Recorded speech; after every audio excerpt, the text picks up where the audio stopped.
Patricia the President from Pennsylvania. Where are we going, Mom? To the elections polling station, dear. Today is Tuesday, Election Day. We are electing our next President of the United States, and other officials like our Senator and House Representative.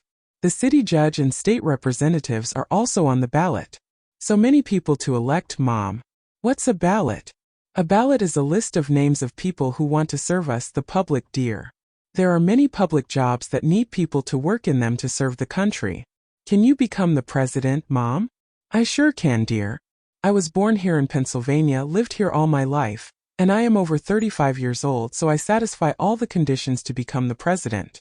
Are these all the conditions, Mom? You don't need to have graduated from high school or college, or have specialized training like pilots, or even have a driver's license. When the Constitution was written, dear, there were no pilots, no cars, and no high schools. Our founding fathers thought of only those three conditions to be eligible to become the president. There are so many professions today that require a minimum level of education or training like pilots, truck drivers, car drivers, police officers, doctors, lawyers, judges, engineers, and even in sports. Before someone can participate in a sports match or game, they train for it and a lot, but this is not the case for the most important job in the country. Anyone who meets the three requirements I mentioned is eligible to become the president. So why don't you run for president, Mom?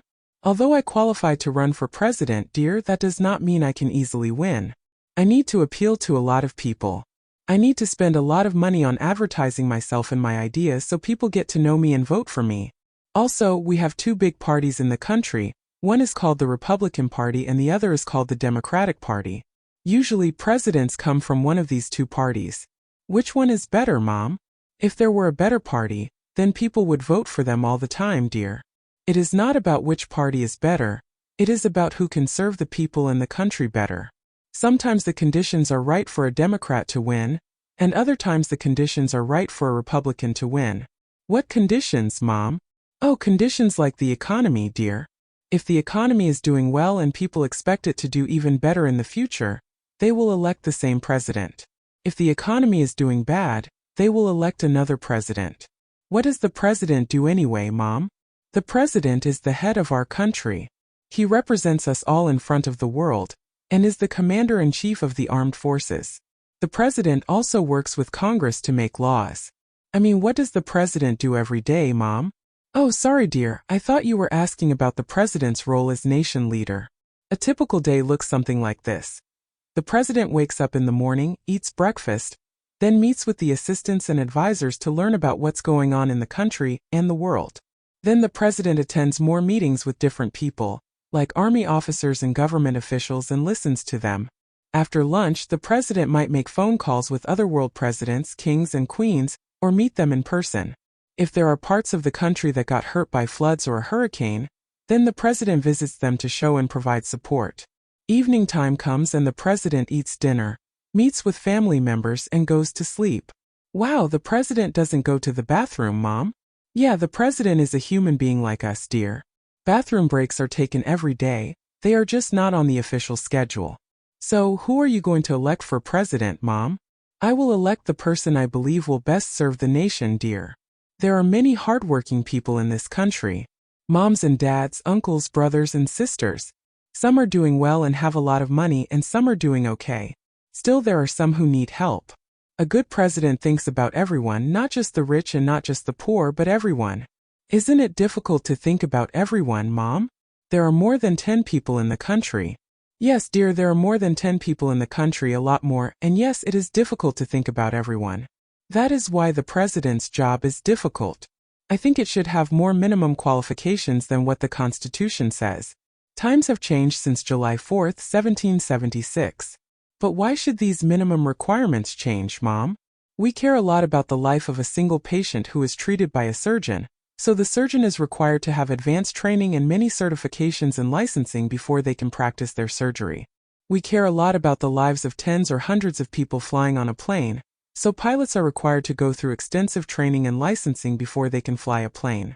We also should care about the lives of the hundreds of millions of people who live in our country, and who will be led by the president. The president is like a car driver, but instead of having few passengers on board, there are millions riding along and can be affected by the actions of the president. So what do you suggest, Mom? I think there should be a minimum level of literacy or the ability to read. A high school degree minimum is a good idea. Probably a university degree. Honesty and integrity are very important. Also, thinking about others more than oneself.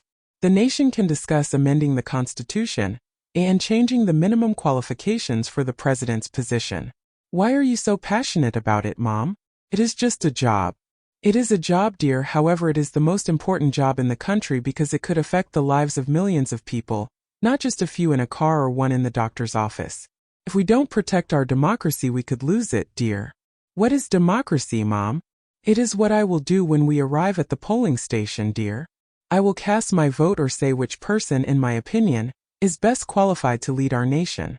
Democracy is about people choosing who will lead them. Can I vote with you, Mom? When you are at the legal age, dear, you will get the chance to vote. Can I become the president one day, Mom? You will be a great president, dear.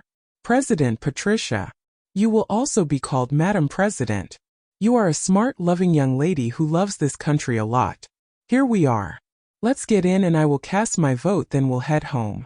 Patricia and her mom entered the polling station. Patricia's mom voted, then both went home. Patricia had a dream that evening. She woke her mom up the next morning to tell her what she saw. Mom, wake up. I had a dream last night. Good morning, dear. What did you see in your dream? I became the President of the United States of America. Many people voted for me. I was in a big White House with many paintings and statues. There were many guards and my office looked great. That would be the White House, dear. It is where our presidents live while they serve the nation in office. What else do you remember?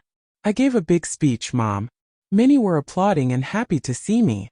I gave orders to help the poor and the needy immediately. I wanted to be friends with many other presidents of other countries around the world.